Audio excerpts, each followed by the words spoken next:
Look, I think the collusion thing is, and I've said from day one, is a joke. I was there. We couldn't collude. We had a tough time colluding between the Trump campaign in Pennsylvania and the RNC, right? I mean, all of our stuff was a ground game. So I think look, have some marginal guys, and there were definitely some marginal people early on in the campaign. There was an island of misfit toys, right? Good morning and welcome to AM Joy. Donald Trump is in Manila today for a summit hosted by Philippine leader Rodrigo Duterte, a strongman known for his populist message and disregard for the rule of law, who Trump seems to rather admire. We'll have more on that later.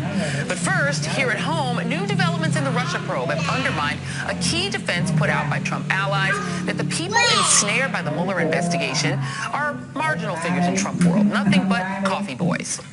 Well, we now know that George Papadopoulos, whom Trump has called a low-level volunteer, made a foreign trip as a representative of the campaign. According to the BBC, he also edited a policy speech Trump gave in April of 2016, according to the New York Times. Papadopoulos was also in regular contact with campaign aide Stephen Miller when he was told that the Russians had dirt on Hillary Clinton in the form of thousands of emails. Papadopoulos has, of course, pleaded guilty to lying to the FBI and faces prison time. Another supposedly marginal figure, Carter Page, repeatedly told campaign staffers about his meetings with high-ranking Russian officials. As the investigations creep closer to Trump's inner circle, Miller, now a White House senior policy advisor, has reportedly spoken to the special counsel's office. And Trump's longtime former bodyguard, Keith Schiller, told Congress that when Trump was in Russia for the 2013 Miss Universe pageant, a Russian businessman offered to send 5 women to Trump's hotel room.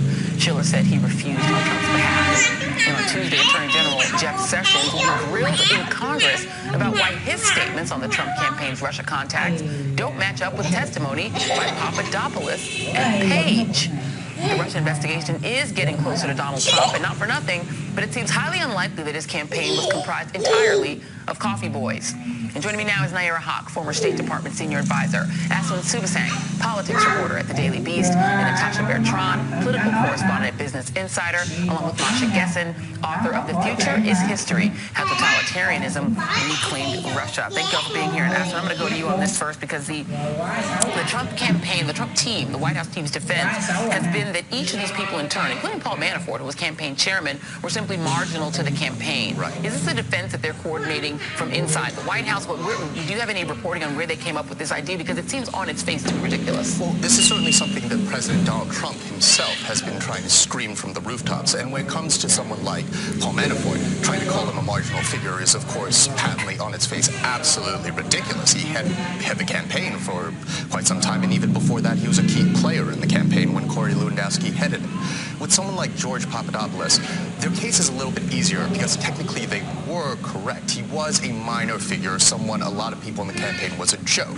Having said that, the degree to which the Trump campaign was run in a Bush League fashion made it possible for people like George Papadopoulos in their minor roles to sort of worm their way into coordinating with people in the top brass of the campaign. But, Nayyera, when, people have worked on campaigns, and I've worked on a couple of campaigns, the Foreign Policy Advisory Committee doesn't necessarily sit down with the candidate. This is a committee that is putting together the policy papers. Their work ends up in the speeches. They don't have to be in day-to-day contact with the candidate themselves to be important figures. And in the case of Papadopoulos, there's, New York Times has some of the emails that he sent to Stephen Miller, who I don't think they would argue is a marginal figure. He's now writing Trump's speeches. He's a White House advisor.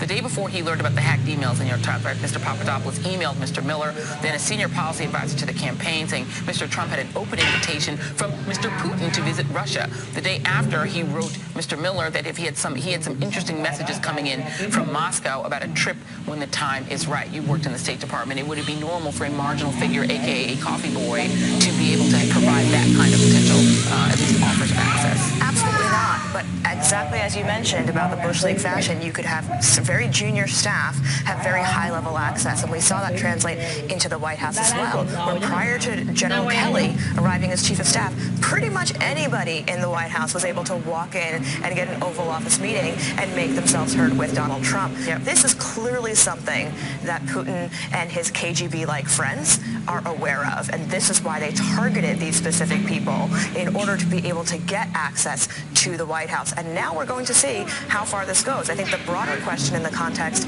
of this Asia trip, in which Donald Trump sat down with Putin and had the one-on-one meetings and walked away saying, oh, well, I asked the guy, and he said, no, we did not interfere in your election, and I absolutely believe him.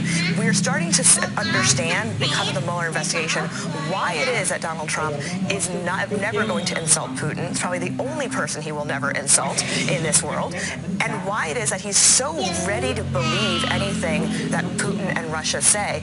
That's at the core of the American public wanting to understand what the collusion is, because this is a unprecedented friendliness and being cozy with not just Russia, but an actual adversary. Well, you've called it up, so let me go ahead and play what you're talking about. What Nair is talking about is Donald Trump's, while he's on this trip in Asia, he was asked about Russian interference in the election, and here he is trying to square the discrepancy between whether or not the American intelligence agencies who work for Donald Trump are right, or whether Putin is right when he denies that he interfered in our election. Here's Donald Trump. Whether I believe it or not, I'm with our agencies, especially as currently constituted with their leadership. I believe in our intel agencies, our intelligence agencies. I've worked with them very strongly. There weren't 17, as was previously reported. There were actually 4, but they were saying there were 17. There were actually 4. But as currently led by fine people, I believe very much in our intelligence agencies. The little number discrepancy he's trying to do there is that there's the CIA, there's the NSA, there's the Director of National Intelligence, and under the Director of National Intelligence there are other agencies. So he's trying to sort of reduce the number of agencies in the federal government that all agree that Vladimir Putin's Kremlin was involved in interfering in our election. But here's what Donald Trump said about Putin himself, and when he talked to Putin, what he believes about what Putin said. I'm surprised that there's any conflict on this. What I said there is that I believe he believes that, and that's very important for somebody to believe. I believe that he feels that he and Russia did not meddle in the election. Masha, I feel like the thing that all of these people have in common, whether it is Carter Page, whether it is George Papadopoulos, or whether, frankly, it's Donald Trump, is this real sort of almost, childlike faith in Vladimir Putin. Essentially, all of these people believe they can sit down with Putin, get into a room with Donald Trump, that the things he says are authentic, and that he's somebody that they all clearly were very eager to work with. That obviously, is that what Putin's sort of upper hand here was that he had so many people who were eager to be friendly with him? I think you're right to say the word eager. I don't think that this has anything to do with authenticity, right? I don't think that anybody, including Donald Trump, is actually thinking that Putin is telling the truth, right? Because we're not talking about collusion here. He actually asked Putin, or he supposedly asked Putin about meddling in the election. Meddling in the election is not in question, right? The intelligence agencies agree that he meddled in the election. Russian investigative reporters have shown that Russia meddled in the election. I mean, this has been shown beyond any shadow of a doubt, unlike collusion, which can, we still don't know whether that can be proved or not. So when Trump says that Putin didn't meddle and that he believes Putin, he's really talking about power, right?